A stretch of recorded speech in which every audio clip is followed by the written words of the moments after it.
오늘 우리에게 주시는 하나님의 말씀은 창세기 1장 1절에서 2절 말씀입니다. 두 절의 말씀인데요. 우리 한 목소리로 같이 봉독하도록 하겠습니다. 태초에 하나님이 천지를 창조하시니라. 땅이 혼돈하고 공허하며 흑암이 깊음 위에 있고 하나님의 영은 수면 위에 운행하시니라. 아멘. 여러분의 얼굴을 보는 것이 하나님의 얼굴을 보는 것 같습니다. 한 주 못 뵀는데요, 얼마나 보고 싶었는지 몰라요. 이런 마음을 뭐라고 표현하죠? 사랑에 빠졌구나, 그렇죠? 여러분의 기도와 또 격려 덕분에 휴가를 잘 다녀왔습니다.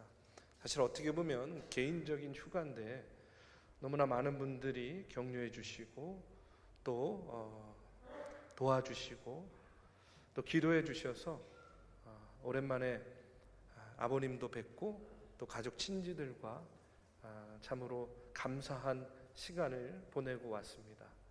이번 휴가를 통해서 한 가지 깨달은 것은 다음부터는요, 쥐도 새도 모르게 휴가를 갔다 와야 되겠구나 하는 그런 생각을 했어요. 기도해 주시고 또 격려해 주신 우리 성도님들께 이 시간에 감사의 말씀을 먼저 드립니다. 또 한 가지 말씀드리는 것은 광고 말씀에도 드렸지만 이제 설교 이후에 우리 오려하 선교사님, 우리 목사님 파송 예식을 진행하게 됩니다. 저는요, 그런 마음이 있어요. 코로나 팬데믹 이전부터 우리 한국의 교세가 많이 이제 어려워지면서 그 전에는 많은 교회들이 앞다투어서 선교사를 파송하고 선교지의 교회를 세우고 지원하는 이런 일들을 참 많이 했습니다. 열심히 했어요.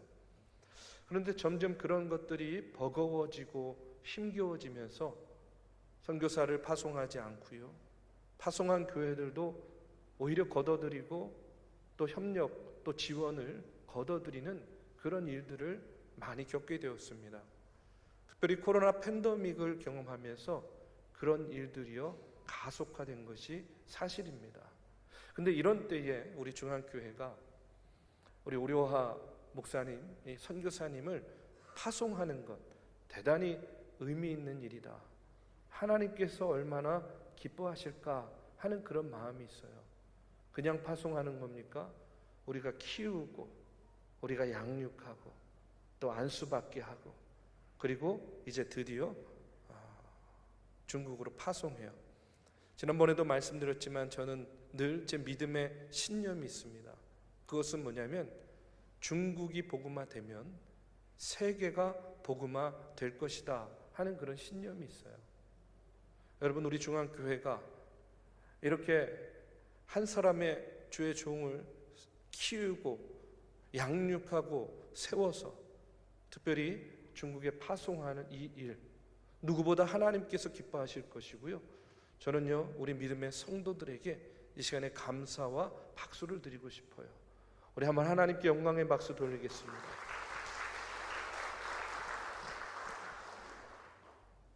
한 가지 부탁드리는 것은 그저 파송하는 것으로 우리가 멈추는 것이 아닙니다. 우리의 할 일을 다 한 것이 아니에요.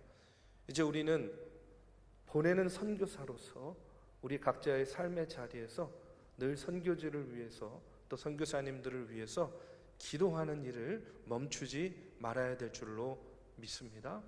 여러분, 그와 같은 일에 계속해서 협력해 주시고 또 파송하는 우리 오려하 목사님 위해서 늘 끊임없이 기도해 주시고, 여러분 또 이제 좀 상황이 좋아지면 우리가 시마다 때마다 가서 같이 그 일도 돕는 그런 일들, 그런 사역들을 함께 진행할 그날이 오기를 우리가 함께 기대하고 소망하면서 기도하시는 우리 주의 성도들 되시기를 바랍니다. 이 시간에는요, 이제 만드신 이의 뜻을 따라 라는 제목으로 창세기의 말씀을 나눕니다. 지난 여름에는요, 로마서 강해를 1년 동안 진행을 했습니다. 올 여름을 맞이하면서 어떤 말씀을 또 함께 나누면 좋을까 하고 기도하는 가운데 하나님께서 저에게 주신 그 영감이 무엇이었냐면 우리가 너무나 잘 알고 있는 그런 말씀이죠. 성경의 첫 단추와 같은 그런 말씀 아닙니까? 창세기의 말씀을 나누라 하는 그런 마음을 주셨습니다. 그동안의 성경 공부를 통해서도 나눴고요. 또 그때그때 창세기 본문의 말씀을 가지고 설교의 말씀을 나눴습니다. 그러나 처음부터 끝까지 우리가 세밀하고 깊이 있게 이 창세기의 말씀을 나눌 기회는 갖지 못했어요. 그래서 오늘부터 이제 창세기 강해를 시작하려고 합니다. 우리가 너무나 잘 알고 있고, 그런데 또 한편으로는 너무 잘 알기 때문에 또 간과하고 있는 그런 말씀이 창세기가 아닐까 하는 그런 생각을 하게 됩니다. 저는요, 이제 오늘부터 진행되는 이 창세기 강해를 통해서 다시 한번 우리 믿음의 첫 단추를 다시 꿰는 그런 기회가 되길 바랍니다. 하나님의 진리의 말씀을 깨닫고 이 어려움의 때를 살아가는 데에 하나님께서 주시는 말씀의 그 은혜 가운데에 이 무더운 여름에요, 얼음 냉수와 같은 그런 시원함을, 영적인 그런 시원함을 느끼는 그런 창세기 강해의 시간이 되기를 바라는 마음으로 여러분들과 함께 말씀을 나누려고 합니다. 여러분, 우리가 신앙생활 하면서 가장 먼저 알아야 될 분이 누구겠습니까? 여러분, 누구를 알아야 되죠? 하나님이 누구신지를 알아야죠. 그렇죠? 예수님이 누구신가를 아는 것이 우리 믿음의 첫 걸음입니다. 당연히 창조주 하나님, 구원자 예수 그리스도는 누구신가 하는 것을 알아야 돼요. 그런데 우리가 하나님이 어떤 분인가를 알 수 있는 방법은요, 한 가지밖에 없어요. 그것은 뭐냐면 바로 이 하나님께서 계시하신 성경을 통해서 아는 방법밖에 없습니다. 그리고 그 성경 중에서도 하나님께서 어떤 분이신가 하는 것을 가장 잘 알려주는 책이 어떤 책이냐? 바로 창세기라는 거예요. 그렇기 때문에 하나님이 어떤 분인가 하는 것을 알고자 한다면 당연히 창세기를 알아야 돼요. 창세기 중에서도 특별히 1장부터 11장까지에 이어지는 원역사의 이야기를 아는 것이 중요해요. 원역사를 알아야 창세기를 이해할 수 있어요. 창세기를 알아야 모세오경을 이해할 수 있습니다. 그리고 모세오경을 알아야 이제 신약의 말씀들도 구원의 역사 가운데에서 이해할 수 있게 되는 것이죠. 그렇기 때문에 이 창세기의 말씀은 당연히 우리가 첫 단추로서 뿐만 아니라 우리 믿음에 있어서 가장 중요한 그런 말씀이다, 이렇게 말씀드리고 싶어요. 자, 오늘 이 시간에 이제 우리가 창세기 1장 이 시작하는 말씀을 통해서 우리가 함께 이 믿음의 첫 단추, 하나님을 아는 첫 단추를 한번 같이 꿰 나가시기를 바랍니다. 자, 우리가 창세기를 읽을 때, 특별히 1장을 읽을 때 우리가 쉽게 간과하는 그런 부분이 있습니다. 우리가 창세기 1장의 말씀 너무나 잘 알죠? 태초에 하나님께서 천지를 창조하셨습니다. 그 다음에 우리의 시선이요 자연스럽게 어디로 넘어가냐면 3절의 말씀으로 넘어가는 거예요. 태초에 하나님께서 천지를 창조하셨습니다. 그런데 첫째 날에는 빛을 창조하시고, 둘째 날에는 뭘 창조하시고, 셋째 날, 넷째 날, 다섯째 날, 그리고 여섯째 날에 인간을 창조하셨습니다 라는 그런 말씀을 우리가 자연스럽게 읽고 그렇게 받아들이고 있죠. 그런데 여러분, 우리가 이렇게 창세기를 읽다 보니까 또 자연스럽게 그냥 슬쩍 넘어가고 간과하는 그런 말씀이 있어요. 그 말씀이 뭐냐면 바로 2절에 나오는 말씀입니다. 2절에 어떤 말씀이 나오냐면 땅이 혼돈하고 공허하며 흑암이 깊음 위에 있고 하나님의 영은 수면 위에 운행하시니라 하고 이렇게 나옵니다. 창세기 1장 1절의 말씀, 태초에 하나님이 천지를 창조하시니라, 첫째 날은 뭐, 둘째 날은 뭐, 우리가 이렇게 창세기를 받아들이다 보니까 자연스럽게 그냥 간과하는 이 2절의 말씀이 있는데, 여러분, 이것이 너무나 중요한 말씀이에요. 창세기 1장 2절의 말씀을 이해해야만 하나님께서 창조하신 이 세상을 바로 이해할 수 있는 겁니다. 실제로 유대인들은 아이들에게 모세 오경을 가르칠 때에 가장 중요하게 가르치는 말씀이 창세기 1장 2절의 말씀을 가장 중요하게 가르칩니다.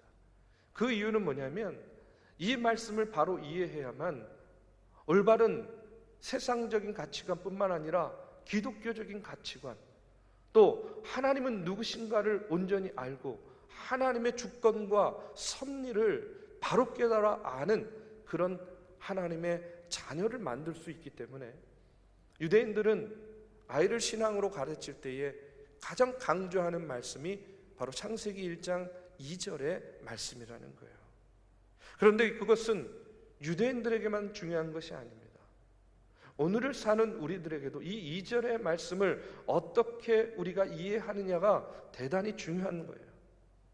자, 그렇기 때문에 오늘 말씀을 통해서 왜 이것이 중요한가 하는 것을 먼저 여러분과 나누려고 해요. 앞서도 이야기했지만 우리가 창세기의 말씀을 읽을 때에 1절의 말씀, 태초에 하나님이 천지를 창조하시니라, 이렇게 우리가 읽게 돼요. 자, 그런데 먼저 알아야 될 것은 뭐냐면 하나님의 창조는 창세기 1장 1절에서 이미 끝난 거예요. 다 하신 겁니다. 왜 그러냐면 이 1절과 2절 이어지는 말씀을 히브리어 원문대로 번역을 하면요, 이렇게 번역이 되는 거예요. 하나님께서 태초에 천지를 창조하셨습니다. 그리고 2절이 시작할 때에 우리 성경에는 빠져 있지만 원문에는 뭐라고 기록되어져 있냐면 이렇게 되어져 있어요. 그런데 하나님께서 천지를 창조하셨을 때에는, 이렇게 시작이 되는 거예요. 태초에 하나님이 천지를 창조하셨습니다. 그런데 하나님께서 천지를 창조하셨을 때에는 혼돈과 공허가 있었고 흑암이 수면 위에 운행하였다라고 이렇게 이어지는 거예요. 여러분 무슨 말씀인지 아시겠죠? 여러분 이것이 무슨 뜻이냐면 1절에서 이미 하나님의 창조는 끝난 거예요. 커다란 얘기는 끝이 난 겁니다. 그리고 2절부터 이어지는 말씀은 하나님께서 창조하신 세계는 이러이러했다라는 그런 설명의 말씀이 이어지는 거라는 거예요. 예를 들면 우리 중앙교회 역사를 우리가 누군가에게 설명하거나 이야기할 때 어떻게 이야기합니까? 우리 중앙교회는 1890년 10월 둘째 주경에 종로 한복판에 세워졌습니다. 이렇게 이야기하지 않습니까? 그 다음에, 그런데 그때 중앙교회가 세워졌을 당시에는 종로 서적에서 예배가 시작되었고 몇 명의 성도들과 함께 아펜젤러가 이제 예배를 드리게 되었습니다 라고 이렇게 이야기를 하는 거예요. 자, 1890년 10월에 중앙교회가 세워졌습니다. 이미 중앙교회는 세워진 겁니다. 그 다음에 이어지는 이야기는 그 중앙교회가 세워질 때 그 어떤 일들이 있었는가에 대한 그 상황과 배경과 그때 당시의 이야기들을 부연해서 설명하는 것이죠. 이런 맥락으로 1절과 2절의 말씀을 보면 이렇게 읽을 수가 있는 거예요. 태초에 하나님이 천지를 창조하셨습니다. 그런데 하나님께서 천지를 창조하셨을 때에는 땅이 혼돈하고 공허하며 흑암이 깊음 위에 있고 하나님의 영은 수면 위에 운행하셨습니다 하고 이렇게 읽을 수가 있는 겁니다. 여러분 이 말씀을 통해서 우리가 먼저 알 수 있는 것이 무엇이냐면 하나님께서 천지를 창조하셨을 때에는 3절에 나오는 것처럼 빛부터 창조한 것이 아니라는 거예요. 그 전에 혼돈과 공허 또한 누가 만드신 것이다? 하나님께서 만드신 것이다 하는 그런 이야기입니다. 우리는 천지 창조를 생각할 때에 혼돈과 공허한 것은 하나님께서 창조하신 것이 아니라 하나님이 창조하기 이전의 상태다라고 이렇게 생각하기가 쉬워요. 그리고 하나님은 이렇게 혼돈과 공허한 상태 속에서 질서를 만드신 거예요. 첫째 날, 둘째 날, 셋째 날 이 땅에 필요한 것들을 만드시고 여섯째 날 인간을 만드셨다. 혼돈과 공허의 세상 가운데 질서를 만드신 것이 창조다라고 이렇게 우리는 쉽게 이해합니다. 그런데 여러분, 그러면요, 이 혼돈과 공허는 어디서부터 시작된 것이고 이 혼돈과 공허의 때는요, 누가 만든 겁니까? 여러분, 이와 같은 질문에 우리가 할 수 있는 대답은 한 가지밖에 없어요. 왜 그러냐면 우리는요, 어떻게 믿고 있어요? 하나님께서는 이 우주 만물을 만드신 분 아니겠습니까? 하나님은 스스로 존재하신 분 아니겠습니까? 그런데 혼돈과 공허는 도대체 누가 만든 것이고, 그러면 어떻게 시작되었다는 말인가? 이와 같은 질문에 대답할 수 있는 것은 하나입니다. 혼돈과 공허 역시 누가 만드셨다? 하나님께서 만드셨다는 거예요. 그런데 이 혼돈과 공허라는 말, 이것을 히브리어로 보면요, 토후라는 그런 단어입니다. 이 혼돈과 공허를 표현하는 이 토후라는 단어를 사전적인 의미로 보면요, 어떤 뜻이 있냐면 우리가 인식할 수 없는, 알 수 없는 상태다라고 이렇게 설명하고 있어요. 그러니까 하나님께서 제일 먼저 창조하셨던 세상은 우리가 인지하고 알 수 없는 상태, 우리의 머릿속으로는 상상할 수 없는 혼돈과 공허의 상태로 하나님께서 천지를 창조하신 겁니다. 그런데 그 상태에서 이제 첫째 날, 둘째 날, 셋째 날, 여섯째 날 이렇게 인간을 창조하시면서 지금 우리가 살고 있는 그 질서를 또 만드셨다는 거예요. 다시 말하면요, 우리가 인지할 수 없는 세상도 누가 만드셨다? 하나님께서 만드셨다. 그리고 지금 우리가 살아가는 우리의 지금의 이 질서 속에서 살아가는 이 세상도 누가 만드셨다? 하나님이 만드셨다 하는 그런 사실입니다. 여러분, 이와 같은 이해가 중요한 이유가 있어요. 왜 이것이 중요하냐면 우리는 세상에서 벌어지는 모든 일들을 우리의 머리로 다 이해할 수 있을 거라고 생각합니다. 그러나 이 세상은 우리가 인지할 수 있는 부분이 있는가 하면 도저히 우리의 상식으로는 이해할 수 없는 그야말로 혼돈과 공허와 같은 일들이 너무나도 많이 일어나고 있다는 거예요. 여러분, 그렇지 않습니까? 세상 살아보면 인생이요, 내 생각대로 되는 일이 많습니까? 아니면 되지 않는 일이 많습니까? 내가 다 이해할 수 있는 일들만 일어납니까? 아니면 왜 이런 일들이 이 땅에 내 주변에 내 삶 가운데에서 일어나는 것인가? 여러분, 이런 생각을 할 때가 많습니다. 우리는요, 흔히 이렇게 생각합니다. 우리가 이렇게만 하면 하나님께서 나에게 은혜를 주시고 복을 주실 거야 라고 생각해요. 이렇게만 하면 반드시 나에게 이런 결과가 나에게 주어질 거야 라고 기대합니다. 그런데 살아보면 실제로 그렇습니까? 내가 계획한 대로, 내가 생각한 대로 됩니까? 그 결과가 주어집니까? 아닌 경우가 훨씬 많지 않나요? 내 뜻대로 되지 않을 때가, 내 생각대로 되지 않을 때가 훨씬 더 많지 않습니까? 가끔 보면요, 이럴 때 있지 않아요? 주변에 어떤 사람을 보면 참 막무가내예요. 참 악해요. 그러면 우리의 상식으로는 저런 사람은요, 하나님께 뭘 받아야 돼요? 벌 받아야 되잖아요. 그런데 어찌된 일인지 그렇게 악하고 그렇게 막무가내인데 하는 일마다 잘 되는 거예요. 왜 이렇게 잘 풀립니까? 투자하는 것마다 대박을 쳐요. 반대로 이런 경우도 있어요. 너무 착합니다. 너무 선해요. 교회에서 봉사하고 헌신하는 일에 늘 앞장섭니다. 늘 하나님의 뜻대로 말씀대로 살려고 몸부림을 쳐요. 그런데 하는 일마다 안 되는 거예요. 갑작스럽게 그 가정의 그 삶 가운데에 불행이 닥칩니다.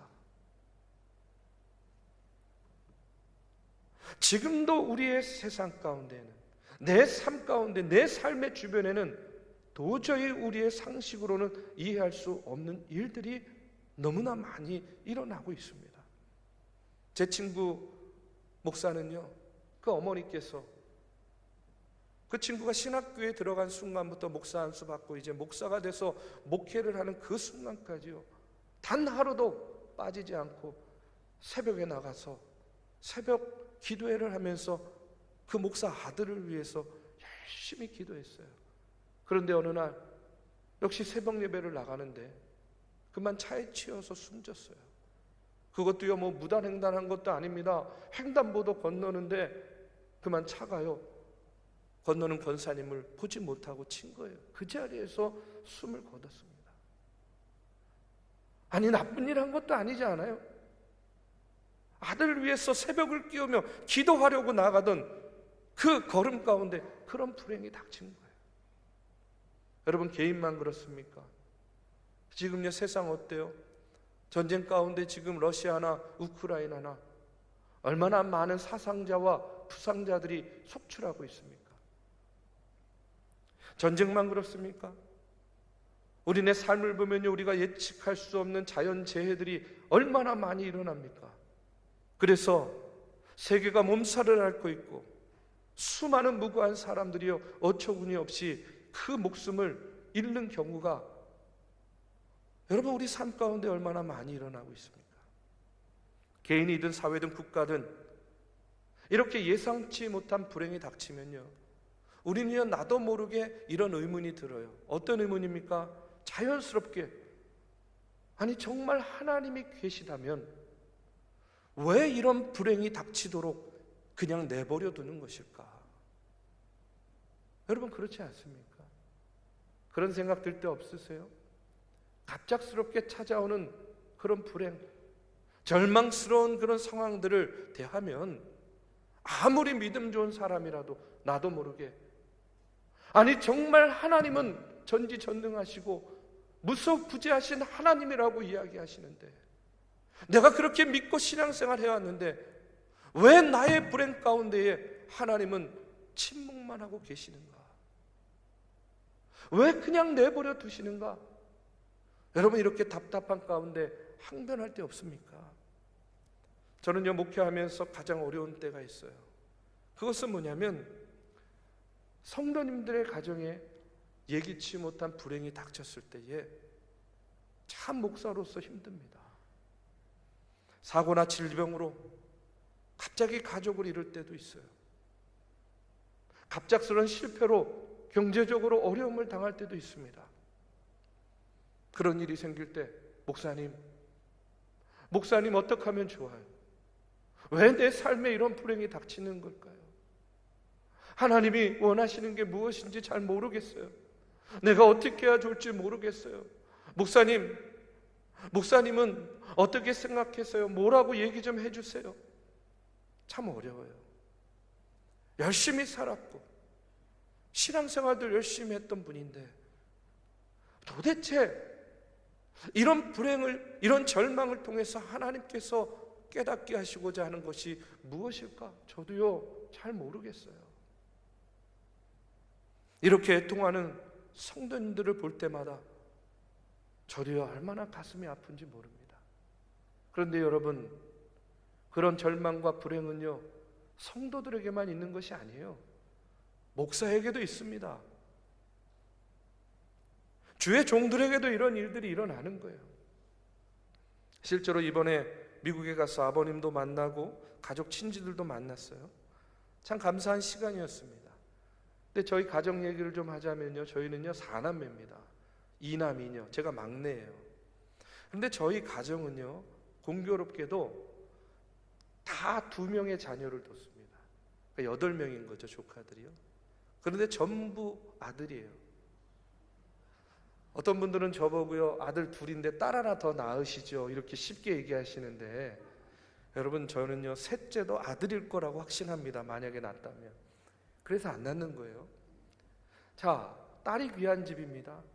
그런데 미국에 계시는 저희 큰 누님이요, 늦둥이로 40이 넘어가지고 딸을 하나 낳았어요. 그러니 그 딸이요 저희 집안에 얼마나 귀한 존재겠습니까? 얼마나 예쁘고 얼마나 사랑받는 존재였겠어요. 야, 우리 집에도 이제 드디어 딸이 나왔어. 그런데 이 아이가 3살 때 소아당뇨가 발병을 했어요. 저는 몰랐는데 이 소아당뇨는요 지금도 고칠 수 없는 그런 불치병이라고 합니다.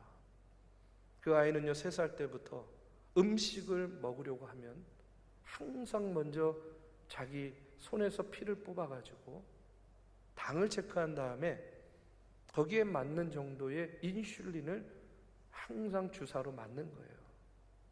그 일을요 지금 17살이 되었는데 이제까지도 단 하루도 빠짐없이 반복하고 있습니다.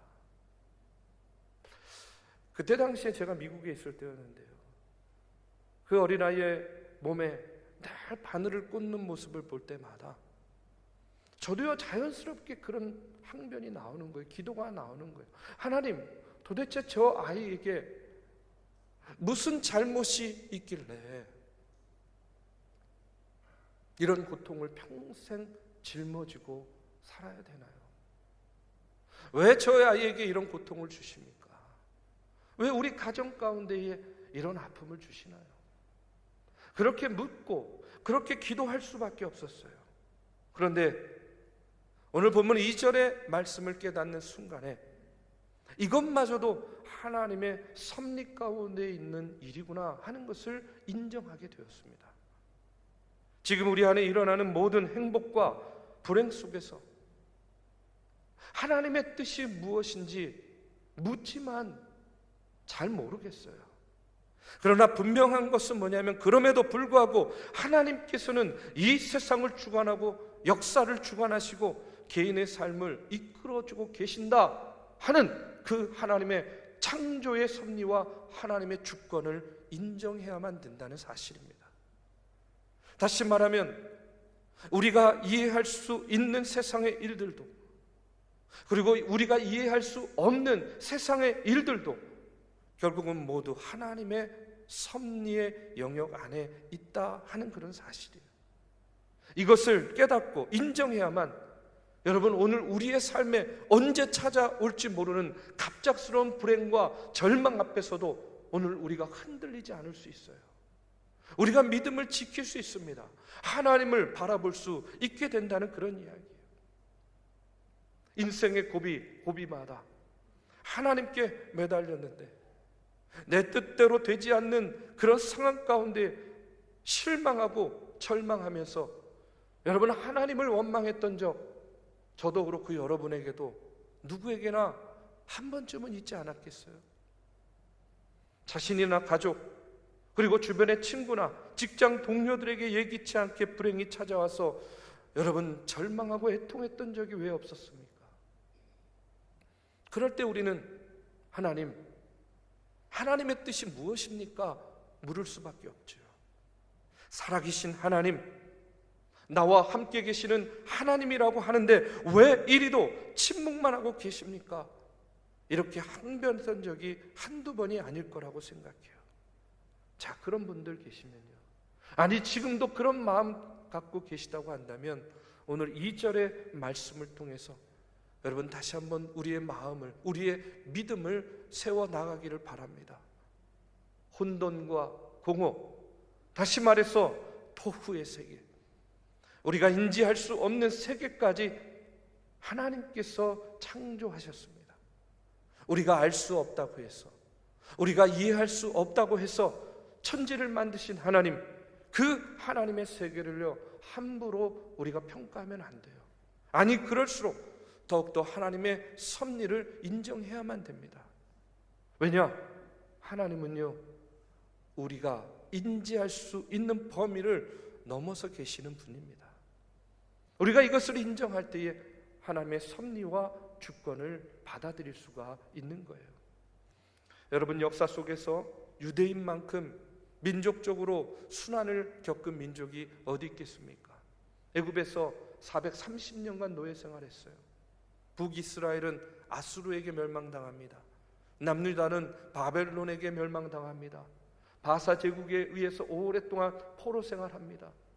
로마 제국에 이르러서까지도 여전히 그 속박에서 벗어나지 못합니다. 박해를 피해서 유대인들은요 세상 천지로 흩어져서 디아스포라 유대인의 삶을 삽니다. 그런데 그것이 끝이 아니었어요. 근세기에 와가지고 여러분 히틀러에 의해서 잘 알다시피 600만 명에 이르는 유대인들이요 처참하게 살육을 당하고 학살을 당하기도 했습니다. 지금도 여전히 팔레스타인 땅에는요 팔레스타인과 유대인들의 갈등 가운데 포성이 멈추지 않는 그런 나날들을 보내고 있습니다. 곳곳에서 죽음의 통곡의 소리가 이어지고 있다는 그런 이야기예요. 그런데 여러분, 이런 순환의 역사 가운데서도 유대인들은요 결코 버리지 않은 것이 있어요.